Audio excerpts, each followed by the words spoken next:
اللہ اکبر میرے آقا صلی اللہ علیہ وآلہ وسلم کے دیوانوں، پہلی بات تو یہ ہے قبر پر مٹی ڈالنا کوئی رسم نہیں ہے، قبر پر مٹی ڈالنا کوئی فارملیٹی نہیں ہے، بلکہ جب ہم کسی کی قبر پر مٹی ڈالیں، اے محلوں میں رہنے والوں، اے نرم گدوں پر آرام کرنے والوں، پوری پوری راتوں کو عیاشیوں کی نظر کرنے والوں، اپنی دولت کے گھمنڈ اور میں چکنا چور ہو کر خدا کے غضب کو چیلنج کرنے والوں، مصطفیٰ جان رحمت کی آنکھوں کی ٹھنڈک کو اللہ اکبر غفلت کی وجہ سے ترک کرنے والوں، گناہ اور جرائم کر کے جنت کا خواب دیکھنے والوں، جب تم کسی کی قبر پر مٹی ڈالو تو اس وقت یہ تصور کرو آج میں کسی کے وجود پر مٹی ڈال رہا ہوں، کل اس کی جگہ میں ہوں گا، کل نہیں تو پرسوں اور میرے وجود پر بھی منو مٹی ڈالی جا رہی ہوگی۔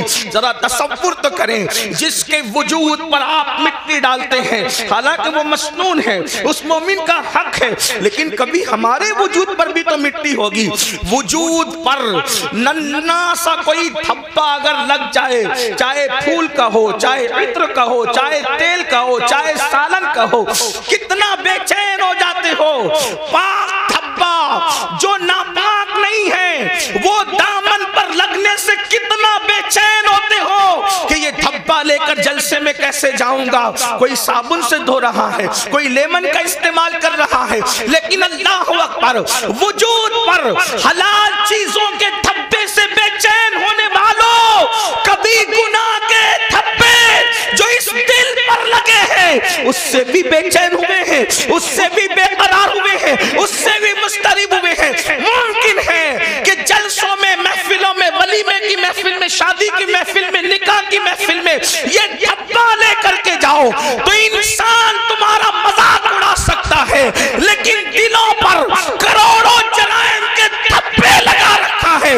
فرشتے اور اللہ کے نیک بندے دلوں سے نفرت کر رہے ہیں، خدا کلام نہیں فرمائے گا، خدا نگاہ رحمت نہیں فرمائے گا۔ اللہ اکبر کیا بنے گا اس وقت ہمارا؟ اللہ اللہ جب ہم پہلی مٹھی بھر کے مٹی ڈالتے ہیں تو کہتے ہیں منہا خلقناکم، اسی پر انسان کا غرور چکنا چور ہو جانا چاہیے۔ لوگ کہتے ہیں میں سردار ہوں، میں مخیر ہوں، میں ادیب ہوں، میں خطیب ہوں، میں ڈاکٹر ہوں، میں انجینئر ہوں، میں وکیل ہوں۔ آپ جانتے ہیں موبائل کی ریکارڈنگ کی گئی کہ سب سے زیادہ دنیا میں انسان کیا الفاظ بولتا ہے پوری دنیا میں، صرف ہندوستان اور بیرون یعنی کہ پڑوسی ملک کی بات نہیں، بر صغیر کی بات نہیں، پوری دنیا کے لوگوں کی ریکارڈنگ کی گئی فون کی کہ سب سے زیادہ انسان کیا بولتا ہے، تو ریکارڈنگ کے اندر یہ بات آن ریکارڈ آئی کہ انسان سب سے زیادہ میں بولتا ہے، میں سے زیادہ وہ کوئی دوسرے الفاظ کا استعمال نہیں کرتا۔ اور یاد رکھنا جہاں انا ہے، اس لیے کہ میں کو عربی میں انا کہتے ہیں، جہاں انا ہے وہاں فنا ہے۔ جب تک انسان میں میں ہے، اگر وہ تہجد بھی پڑھے تو اللہ کی معرفت نصیب نہیں ہوتی۔ جب تک انسان میں میں ہے، اگر وہ قرآن بھی ایک دن میں پورا ختم کر لے اللہ کا عرفان نصیب نہیں ہوتا۔ اسی لیے صوفیہ پہلے میں نکالتے ہیں، جہاں میں ہے وہاں کچھ نہیں ہے۔ حضرت علامہ شرف الدین یحییٰ منیری رحمت اللہ تعالیٰ علیہ اپنی کتاب مکتوبات صدی دو صدی کے ایک مکتوب میں لکھتے ہیں اگر انسان تیرے دل میں ذرہ برابر بھی میں انا تکبر ہے، ذرہ برابر، تو اللہ تیری عبادت قبول نہیں کرے گا۔ عبادت کی قبولیت کے لیے میں کا ختم ہونا ضروری ہے، اس لیے کہ سب کو شیطان نے تباہ کیا، اور شیطان کو جس نے تباہ کیا یہ اس کی میں ہے۔ اس سے پتہ چلا کہ شیطان سے بڑھ کر بھی کوئی اگر نقصان دہ چیز ہے تو اس کو میں کہتے ہیں، اس کو انا کہتے ہیں، اس کو گھمنڈ اور تکبر کہتے ہیں۔ قرآن کہتا ہے وَاسْتَكْبَرَ وَكَانَ مِنَ الْكَافِرِينَ، تکبر کیا اور کافروں میں سے ہو گیا۔ مسلمانوں اس لیے صرف عبادت پر توجہ نہ ہو، بلکہ جو عبادت غرور پیدا کر دے، گھمنڈ پیدا کر دے، اس سے اللہ کی پناہ نہ ہو۔ اللہ کی پناہ طلب کرو. یاد رکھنا اگر دامن میں توجہ کرنا، میں صوفیہ کی بات کر رہا ہوں، اللہ اکبر، اگر گناہ کر کے ندامت ہے اور عمل کر کے گھمنڈ ہے تو عمل کر کے گھمنڈ سے بہتر گناہ کی ندامت ہے. یہ بات اچھی طرح یاد رکھنا. آج بہت سارے لوگ، شاید وہ اہل سنت میں نہیں ہیں، اپنے عمل پر نازا ہے. دوسروں میں اور ہم میں فرق یہی ہے کہ وہ صرف عمل پر ناز کرتے ہیں اور ہم عمل کر کے عمل پر نہیں، جانے عمل محمد رسول اللہ کی نسبت پہ ناز کرتے ہیں. نعرہ تکبیر، نعرہ رسالت، اولاد غوث آدم.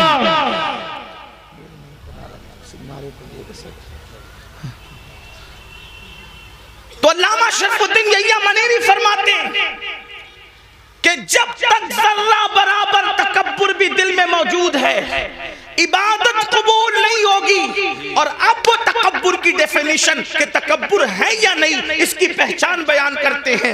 آپ بھی ڈوبیں اپنے اندر، میں بھی ڈوبوں اپنے اندر، اس لیے کہ خطاب، میری اکثر عادت ہے پہلی بات تو خطاب نہیں کرتا اور گفتگو کرتا ہوں. تو ہمارے بزرگوں نے ہمیں بتایا کہ لوگوں کو مخاطب کرنے سے پہلے اپنے آپ کو مخاطب کرو، اس لیے کہ آپ سے زیادہ ضرورت اصلاح کی ہمیں ہے، مجھے ہے. اللہ اکبر. تو علامہ منیری فرماتے ہیں کہ کیا کہتے ہیں کہ تکبر ذرہ برابر ہے، تیری عبادت تجھے فائدہ نہ دے گی، تیری عبادت قبول نہ ہوگی. اب تکبر اور گھمنڈ کی جو ہے وہ نشانی بیان فرماتے ہیں کہ ایک انسان پوری دنیا کے انسانوں سے اپنے آپ کو حقیر سمجھ رہا ہے کہ میں سب سے حقیر ہوں، سب سے ذلیل ہوں. واقعی کہہ نہیں رہا ہے، سمجھ رہا ہے. اس لیے کہ کہنا اور ہے، سمجھنا اور ہے. ہم بار بار کہتے ہیں میں سب سے زیادہ حقیر ہوں، لیکن کسی مقام پر اگر ہمیں بیٹھنے کو اچھی جگہ نہ ملے تو ناراض ہو کے محفل سے نکل جاتے ہیں. کیا ہمارے لیے جگہ بھی نہ تھی؟ اللہ اکبر. تو انسان کہتا بہت کچھ ہے لیکن سمجھتا کم ہے. اللہ اکبر. تو علامہ منیری رحمت اللہ تعالیٰ علیہ فرماتے ہیں سارے انسانوں سے انسان اپنے آپ کو حقیر سمجھتا ہے، لیکن صرف ایک انسان سے اپنے آپ کو بہتر سمجھتا ہے. سب سے حقیر سمجھ کر ایک سے اپنے آپ کو بہتر سمجھا، مطلب ابھی بھی اس کے اندر گھمنڈ اور تکبر باقی ہے. اور جس میں تکبر باقی ہے اللہ اس کے عمل کو اس کے منہ پہ مارے گا، اللہ اس کے عمل کو قبول نہیں فرمائے گا. اپنے من میں ڈوب کر پا جا سراغ زندگی، تو اگر میرا نہیں بنتا نہ بن، اپنا تو بن. تو پہلی مٹھی بھر کر جب ہم کسی قبر پر مٹی ڈالتے ہیں تو کہتے ہیں منہا خلقناکم. اس کا مطلب کیا ہے؟ گھمنڈ والو، تکبر والو، چاہے حسن کا ہو، چاہے علم کا ہو، چاہے دولت کا ہو، چاہے نسب کا ہو، چاہے تقویٰ پرہیزگاری کا ہو، قرآن کہہ رہا ہے اسی مٹی سے تمہیں پیدا کیا گیا ہے. منہا خلقناکم، اسی مٹی سے پیدا کیا گیا ہے، تمہیں تخلیق کیا گیا مٹی سے. جس انسان کو مٹی سے بنایا گیا ہو اس انسان کو گھمنڈ کیسے زیب دیتا ہے؟ اس انسان کو تکبر کیسے زیب دیتا ہے؟ پھر اس کے بعد ہم دوسری مٹی بھر کر کے ڈالتے کہتے ہیں وَفِيهَا نُعِيدُكُمْ، اسی میں ملا دیے جاؤ. اٹھایا مٹی سے ملائیں گے مٹی. اور پھر وَمِنْهَا نُخْرِجُكُمْ تَارَةً أُخْرَى، تیسری مٹھی بھر کر جب ہم مٹی ڈالتے ہیں تو کہتے ہیں آیت کریمہ کو بطور دعا پڑھتے ہیں اور پھر اسی مٹی سے تمہیں اٹھایا جائے گا. اب آج میری گفتگو کا جو عنوان ہے ہم کیسے اٹھیں گے، یہ اس پر آپ کی توجہ. جانا تو سب نے قبر میں، ہر آدمی اپنے اپنے عمل کے مطابق جائے گا، جو جیسے جائے گا تیسے جائے گا. اٹھیں گے کیسے؟ تو ایک حدیث پاک بڑی طویل ہے، اس میں اللہ کے رسول صلی اللہ علیہ وآلہ وسلم سے پوچھا گیا کہ یا رسول اللہ صلی اللہ علیہ وآلہ وسلم ہمیں قبروں سے کیسے اٹھایا جائے گا اور کس حالت میں اٹھایا جائے گا؟ اللہ کے حبیب علیہ الصلوۃ والتسلیم سے جب پوچھا گیا کہ ہمیں کس طرح اٹھایا جائے گا اور ہم کیسے اٹھیں گے اپنی قبر سے، حضرت سیدنا معاذ ابن جبل رضی اللہ تبارک و تعالی عنہ کا سوال تھا. آپ نے سوال کیا آقا کیسے اٹھیں گے؟ تو اللہ کے حبیب علیہ السلام والسلام نے کہا اے معاذ تو نے بہت مشکل سوال کیا مجھ سے، اور اس کا جواب دینے سے پہلے توجہ کرنا، اس کا جواب دینے سے پہلے سید العالمین قائد المرسلین عالم ما کانا وما یکون اتنا روئے کہ روتے روتے داڑھی بھی آنسوؤں سے تر ہو گئی اور حضور کے کپڑے بھی آنسوؤں سے تر ہو گئے۔ سوال کیا تھا؟ آقا قبروں سے ہم کیسے اٹھیں گے، کس حالت میں اٹھیں گے، کس شکل میں اٹھیں گے، کس انداز سے اٹھیں گے؟ تو اللہ کے حبیب علیہ السلام پر اس قبر سے اٹھنے کی کیفیت جب حضور کو یاد آئی کہ امت کیسے اٹھے گی، حضور اتنا روئے صلی اللہ علیہ وآلہ وسلم کہ آپ کی داڑھی آنسوؤں سے تر ہو گئی، کپڑے آنسوؤں سے تر ہو گئے، اور فرمایا تو نے مشکل سوال کیا اور پھر جواب دیا اے معاذ جب میری امت قبر سے اٹھے گی تو وہ 12 صورتوں میں اٹھے گی، 12 شکلوں میں اٹھے گی، قبر سے اٹھنے والوں کی 12 پوزیشن ہوگی۔ اب یہاں توجہ کے ساتھ سنیں، حدیث مکمل ہوگی، بات بھی پوری ہو جائے گی۔ اب ان 12 میں ہم کس کے اندر ہے ذرا اس پر توجہ کرنا۔ میں نہیں کہوں گا کہ آپ کس میں ہیں، میں کس میں ہوں، یہ کس میں ہے، وہ کس میں ہے، نہیں، بہت ہو چکا میرے بھائیوں۔ میں کہتا ہوں تو سدھر، تم کہتے ہو تو سدھر، یہ تو اور تو کے اندر معاملہ خراب ہے۔ ہمیں یہ سوچنا ہے کہ میں نے سنورنا ہے، میری قبر کے اندر میں نے اکیلے جانا ہے، اپنی قبر سے میں نے اٹھنا ہے۔ میرے بھائیوں یہاں ساری چیٹنگیں چل جائے گی، ریاکاریاں چل جائے گی، مکاریاں چل جائے گی، سب چل جائے گا، لیکن وہاں کچھ نہیں چلے گا، سب معاملہ وہاں پیور ہے۔ اللہ اکبر۔ اب میرے اور تمہارے نبی غیب دا نبی صلی اللہ علیہ وآلہ وسلم قیامت کا منظر پیش کر رہے ہیں۔ قبروں سے اٹھنا تو ہے نا بھائیوں، قبروں میں جانے پر بھی یقین ہے، قبر سے اٹھنے پر بھی یقین ہے۔ اب میرے اور تمہارے سچے نبی سید العالمین غیب دا نبی صلی اللہ علیہ وآلہ وسلم فرماتے ہیں 12 قسم کے لوگ ہوں گے قبر سے اٹھنے والے، یعنی 12 پوزیشن میں لوگ اٹھیں گے، 12 انداز میں لوگ اٹھیں گے۔ اب میرے آقا علیہ السلام پہلے شخص کے بارے میں فرماتے ہیں اللہ حضرت سیدنا معاذ بن جبل رضی اللہ تعالی نے عرض کیا حضور بتائیں نا کہ کیسے کیسے لوگ اٹھیں گے؟ تو اللہ کے حبیب صلی اللہ علیہ وآلہ وسلم ارشاد فرماتے ہیں ایک ٹولہ قبر سے اٹھے گا، یعنی پہلا گروپ قبر سے نکلے گا، قبروں سے جو پہلا ٹولہ اور گروپ نکلے گا، آقا ارشاد فرماتے ہیں نہ ان کے ہاتھ ہوں گے نہ ان کے پیر ہوں گے، یعنی قبر سے نکلتے وقت، یعنی قبر میں جب دفن ہوں گے تو ان کا پورا وجود صحیح سلامت ہوگا، لیکن جب وہ اپنی قبروں سے اٹھیں گے تو ان کے ہاتھ بھی کٹے ہوئے ہوں گے، ان کے پیر بھی کٹے ہوئے ہوں گے۔ اللہ اکبر۔ اس حالت میں وہ دنیا سے جب گئے تھے تو اچھے بھلے، لیکن قبر سے نکلیں گے تو ہاتھ نہیں پیر نہیں، ہاتھ اور پیر دونوں کٹے ہوئے، اور اس وقت غیب سے ندا آئے گی اے لوگوں یہ ٹولہ جو قبر سے ہاتھ اور پیر کٹا ہوا نکلا ہے، جانتے ہو کس جرم کی وجہ سے ان کے ہاتھ اور پیر کاٹ دیے گئے؟ اللہ اکبر۔ تو لوگ پوچھیں گے کس وجہ سے؟ تو کہاں جائے گا؟ یہ دنیا میں اپنے پڑوسیوں کو تکلیف پہنچاتے تھے، یہ دنیا میں اپنے پڑوسیوں کے ساتھ اچھا سلوک نہیں کرتے تھے، اس لیے آج یہ اپنی قبروں سے اٹھے ہیں تو ان کے ہاتھ بھی کٹے ہیں، ان کے پیر بھی کٹے ہیں۔ آپ سے پوچھنا چاہتا ہوں آج تھوڑی سی طاقت مل جائے، تھوڑی سی قوت مل جائے، پڑوسیوں کے ساتھ ہمارا سلوک کیا ہے؟ اللہ اکبر۔ بڑی معذرت کے ساتھ مسلمانوں، ہر پڑوسی دوسرے پڑوسی کو، ہر طاقتور کمزور کو دبا رہا ہے، بلکہ العیاذ باللہ اب تو حالات یہاں تک ہو گئے صرف پڑوسیوں کو ستایا نہیں جا رہا ہے، پڑوسیوں کی بیٹیوں پر بھی غلط نظر ڈالی جائے، ان کی بہوؤں پر بھی اگر وہ کمزور ہے تو غلط نظر ڈالی جاتی، غریب ہے تو ان کی آبرو کا سودا کرنے کی کوشش کی جاتی ہے۔ مسلمانوں سوچو تو صحیح انجام کیا ہے؟ یہ دنیا ہے، دنیا میں کوئی روکے نہ روکے، کوئی ٹوکے نہ ٹوکے، کوئی جو چاہے جس طرح چاہے کر لے، مگر قبر ہے، آخرت ہے۔ ذرا سوچو تو صحیح، دنیا میں جس کے ہاتھ نہیں اس کا انجام کیا، دنیا میں جس کے پیر نہیں اس کی حالت کیا، لیکن آخرت میں جو اللہ اکبر لنگڑا اور لولا کر دیا جائے، کس بنیاد پر؟ پڑوسیوں کو ستانے کی بنیاد پر۔ آئیے میں طول نہ دیتے ہوئے صرف ایک دو روایت اس سلسلے میں آپ کی خدمت میں پیش کروں۔ جانتے ہیں اللہ کے رسول علیہ السلام فرماتے ہیں کہ جبریل نے میرے پاس آ کر پڑوسیوں کے بارے میں ایسی ایسی ایسی باتیں کرنا شروع کی کہ مجھے اندیشہ ہوا کہ کہیں پڑوسیوں کو وراثت میں حقدار نہ کر دیا جائے، پڑوسیوں کو جو ہے انسان کے مال میں شریک نہ کر دیا جائے۔ آقا علیہ السلام ارشاد فرماتے ہیں کہ کوئی بندہ پیٹ بھر کر کے کھانا کھا کے سو جائے اور اس کا پڑوسی بھوکا ہو، آقا فرماتے ہیں وہ کامل مومن نہیں ہو سکتا۔ یہاں تک آقا فرماتے ہیں کہ پڑوسی کا حق یہ ہے جب تم اچھا کھانا بناؤ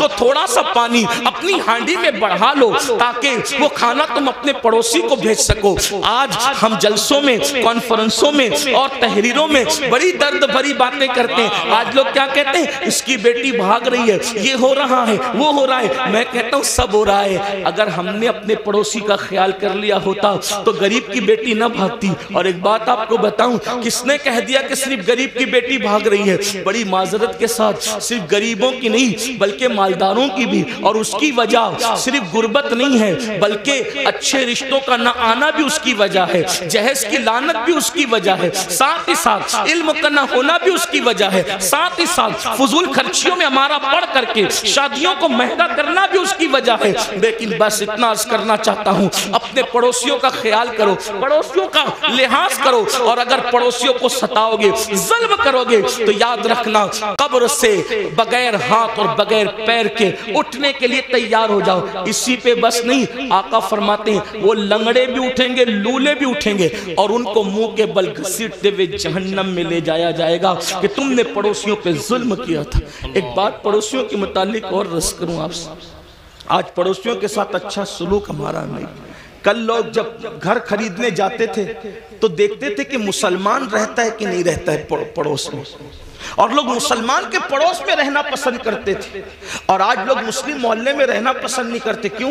سب سے زیادہ کچرا اور گھان اگر کسی علاقے میں ہوگی تو مسلم محلے میں، ننگے بچے چڈی پہن کر کے گالی گلوچ کر رہے ہوں گے تو مسلمانوں کے محلے میں، رات کے 3-3 بجے تک کے جھگڑے فساد کی آواز آ رہی ہوگی تو، اور ٹی وی کا آواز زور سے ہو رہا ہوگا تو مسلمانوں کے محلے میں۔ حد ہے، جس مذہب نے ڈسپلین سکھایا آج اس مذہب کے ماننے والے ڈسپلین سے دور ہے، اور دوسروں نے ہم سے سیکھ لیا اور ہم کورے ہو گئے۔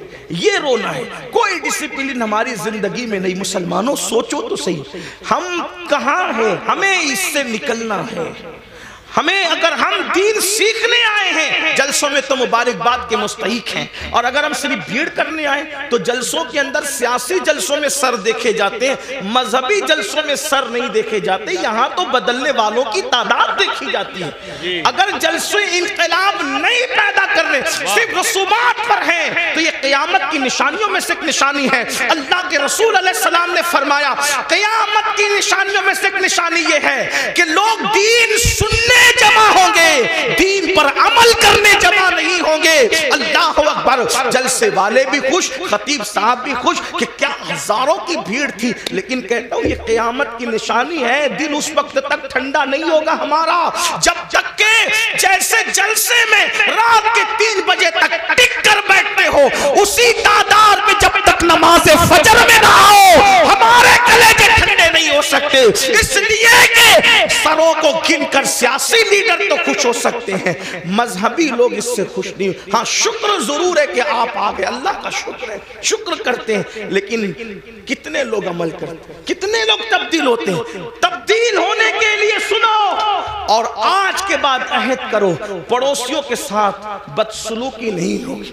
ایک بات آپ سے کہتا ہوں، ہمارے امام الائمہ، سراج الامہ، کاشف الغمہ، سیدنا نعمان بن ثابت امام اعظم ابو حنیفہ کا ایک پڑوسی تھا، موسیقی کے فن میں ماہر تھا، اور آپ کو ستانے کے لیے پوری رات موسیقی بجاتا تھا، میوزک بجاتا تھا، بہت تکلیف پہنچاتا تھا، گانا بھی گاتا تھا، تکلیف بھی تکلیف پہنچانا ہی اس کا مشغلہ تھا۔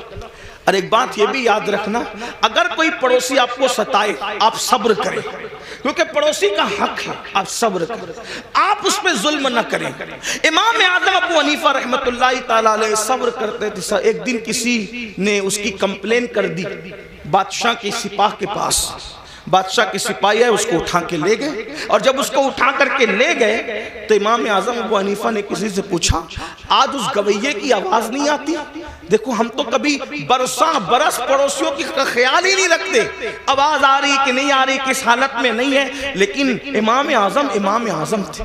یہی تو بات ہے، دین مکمل دین ہے، دین مکمل نظام حیات ہے، دین مکمل جو ہے اللہ اکبر قانون زندگی ہے۔ امام نے پوچھا آج اس گویے کی آواز نہیں آ رہی ہے، تو کسی نے عرض کی خوشی خوشی حضرت اس کو تو پولیس اٹھا کے لے گئی، اس پہ تو کمپلین ہو گئی ہے، اس کو جیل میں ڈال دیا گیا۔ اب میرے پڑوسی کو جیل میں ڈال دیا گیا، آپ اسی وقت تشریف لے گئے اور جانے کے بعد آپ نے فرمایا کہ میرا پڑوسی ہے، اس کو جیل میں کیوں ڈالا گیا؟ تو کہا آپ کو ستاتا تھا، گاتا تھا، میوزک بجاتا تھا، موسیقی بجاتا تھا، اس لیے یہ حال کیا گیا۔ فرمایا کوئی بات نہیں، اس کا میرا مسئلہ ہے، لیکن میں تو اس کو لے جاؤں گا۔ اور امام اعظم اپنے سورس سے، اپنی سفارش سے اس کو چھڑا کر لائے۔ رستے میں اس نے کہا میں تو آپ کو ستانے کے لیے کرتا تھا، آپ نے مجھے کیوں چھڑایا؟ فرمایا جو تو کرتا تھا وہ تیرا اپنا عمل ہے، مجھے پڑوسی کے ساتھ حسن سلوک کا حکم دیا گیا ہے، میں نے اس پر عمل کیا۔ قدم پکڑ کر کہتا ہے واللہ اگر کسی کو امام اعظم کہلانے کا حق ہے تو وہ ثابت کا بیٹا نعمان آپ ہی ہے۔ نعرہ تکبیر، نعرہ رسالت۔ بزرگوں کا طریقہ تھا ہم اپنے پڑوس کے ساتھ، آج تو پڑوس میں سگا بھائی بھی رہتا ہے، ہم اس کے ساتھ کیا سلوک کرتے ہیں؟ اچھا کھانا بناتے ہیں تو معاذ اللہ چھپا چھپا کر کے کھاتے ہیں، ایسا نہیں ہونا چاہیے۔ پھر میرے اور تمہارے آقا صلی اللہ علیہ وآلہ وسلم ارشاد فرماتے ہیں دوسرا گروہ، دوسرا قافلہ، دوسرا ٹولہ جب اپنی قبر سے نکلے گا تو اس کی شکل سور کی طرح اور خنزیر کی طرح ہوگی۔ خنزیر اور سور کی شکل میں وہ اپنی قبروں سے نکلیں گے۔ حالانکہ جب ان کو قبر میں رکھا گیا تھا تو ان کے چہرے اچھے بھلے تھے، لیکن اب وہ میدان محشر میں اٹھیں گے تو وہ سور کی شکل اور خنزیر کی شکل لے کر اٹھیں گے۔ صحابہ بے چین ہو گئے، تڑپ گئے، عرض کیا یا رسول اللہ صلی اللہ علیہ وآلہ وسلم، جو گروہ، جو ٹولہ، جو قافلہ قبروں سے سور اور خنزیر کی شکل میں اٹھے گا ان کا کیا قصور ہوگا؟ تو میرے آقا فرماتے ہیں ان کا قصور یہ ہوگا کہ وہ نمازوں میں سستی کرتے تھے، وہ نمازوں میں غفلت کرتے تھے۔ مسلمانوں ذرا سوچو تو صحیح، اپنے نبی کی ہر بات پر یقین ہے، ان باتوں کو کیوں بھول جاتے ہو؟ جس کے کہنے پر اللہ کو ایک مانا، جس کے کہنے پر قرآن کو اللہ کی کتاب مانا، جس کے کہنے پر دین اسلام کو حق مانا، اللہ اس رسول کا فرمان ہے بے نمازی، نماز میں سستی کرنے والا جب اپنی قبر سے اٹھے گا تو سور کی شکل میں اٹھے گا، خنزیر کی شکل میں اٹھے گا۔ اس پر زیادہ بات نہ کرتے ہوئے ایک روایت آپ کے سامنے پیش کروں، کھلے دلوں کے ساتھ اور کھلی آنکھوں کے ساتھ، کھلے کانوں کے ساتھ سننا۔ اپنے آپ پہ رحم کر لو، اپنے آپ پہ رحم کر لو، اللہ کے بندو، آخرت کی گھاٹی بڑی مشکل ترین گھاٹی ہے، ہم نے اس کو جتنا آسان سمجھا اتنا آسان نہیں ہے۔ میرے امام کہتے ہیں اللہ اکبر، پاٹ وہ کچھ دھار یہ کچھ زار ہم، یا الہی کیوں کر اترے پار ہم، اپنی ستاری کا یا رب واسطہ ہو نہ رسوا برسرے بازار ہم۔ اللہ ہمیں فیس بک کے لیے تو وقت ہے، یوٹیوب پر بیٹھنے کے لیے تو وقت ہے، دوستوں کی محفلوں کے لیے تو وقت ہے، بیوی بچوں کے لیے تو وقت ہے، سب کے لیے وقت ہے، رب کے لیے وقت نہیں۔ سن لو اور اچھی طرح سے سن لو۔ اللہ حضرت علامہ عثمان ابن حسن رضی اللہ تبارک و تعالیٰ عنہ اپنی کتاب میں لکھتے ہیں، میری بہنوں کی بھی توجہ، اللہ کے حبیب علیہ السلام کا ظاہری دور ہے، آقا علیہ السلام اپنے صحابہ کے جرمٹ میں جلوگر ہیں، ایسے میں ایک نوجوان روتے ہوئے آتا ہے اور عرض کرتا ہے یا رسول اللہ صلی اللہ علیہ وآلہ وسلم، میرے ابو کا انتقال ہو گیا، میرے باپ کا انتقال ہو گیا۔ آقا میرا باپ مر چکا ہے، اس کا انتقال ہو چکا ہے، ہم دیہات کے لوگ ہیں، دیہات میں رہنے والے ہیں، آقا نہ اس کو کوئی غسل دینے والا ہے، نہ اس کو کوئی کفن پہنانے والا ہے۔